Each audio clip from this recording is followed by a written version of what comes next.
Welcome to my YouTube channel વોટેક Shark. આજે આપણે જોવાના છે ગોલ્ડનું એનાલિસિસ. ગોલ્ડ કઈ રીતના ટ્યુઝડેના દિવસે મોમેન્ટમ આપી શકે, ક્યાં ક્યાં પીઓઆઈ પેન્ડિંગ છે, અને બીજા નંબરમાં લિક્વિડિટી ક્યાં ક્યાં છે હજુ પેન્ડિંગ. તો આપણે ચાર્ટ ઉપર જઈએ અને જોઈએ ગોલ્ડને કે કઈ રીતના મોમેન્ટમ આપી શકે. તો આપણે સ્ટાર્ટ કરશું વીકલી એનાલિસિસથી, higher time frame to lower time frame.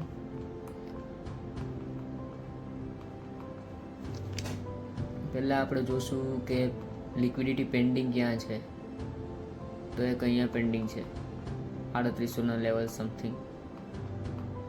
અને પછી આપણે ડેઇલી ટાઈમ ફ્રેમમાં જઈએ અને જોઈએ કે લિક્વિડિટી કઈ જગ્યાએ પેન્ડિંગ છે અને પીઓઆઈ ક્યાં ક્યાં પેન્ડિંગ છે હજુ. તો આપણે ડેઇલી ટાઈમ ફ્રેમમાં જઈ અને previous candle high low mark કરશું. એટલે ટ્યુઝડેના દિવસે આપણે ટ્રેડ કરવાનું છે, એટલે અત્યારે જે કેન્ડલ રનિંગ છે ડેઇલીની એ જ માર્ક કરશું આપણે અત્યારે. હવે મોમેન્ટમ એટલું બધી ન મળે અત્યારે. હવે આપણે જઈશું 1 અવરમાં. 1 અવરમાં જઈ અને આપણે જોશું કે લિક્વિડિટી કઈ જગ્યાએ પેન્ડિંગ છે અને પીઓઆઈ કઈ કઈ જગ્યાએ છે. તો અહીંયા આપણે જોઈ શકીએ કે અહીંયા એક એફવીજી છે બેરિશ સાઈડનો, અને માર્કેટનું સ્ટ્રક્ચર અત્યારે બેરિશ જ છે. તો આપણે બાઇંગ સાઈડ નહીં ટ્રેડ કરીએ, બેરિશ સાઈડ ટ્રેડ કરશું. અહીંયા છે એક ઓર્ડર બ્લોક, અહીંયા છે.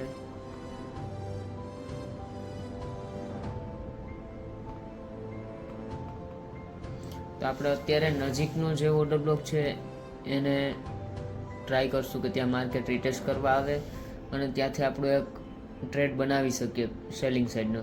તો આ લોવર અહીંયા ડેઇલી ટાઈમ ફ્રેમ, જે આપણે ડેઇલી ટાઈમ ફ્રેમનો લોવર છે એને ટેપ કરી અને માર્કેટ એક મોમેન્ટમ આપ્યું છે બાઇંગ સાઈડમાં, પણ એ સસ્ટેન નથી થયું. તો અહીંયાથી એકવાર ઓર્ડર બ્લોકને ટેપ કરે અને પછી રિટેસ્ટ કરી અને નીચે આવે ત્યારે આપણે એક સેલ સાઇડ પોઝિશન બનાવી શકીએ. આ આપણો ટ્યુઝડેનો વ્યૂ રહેશે.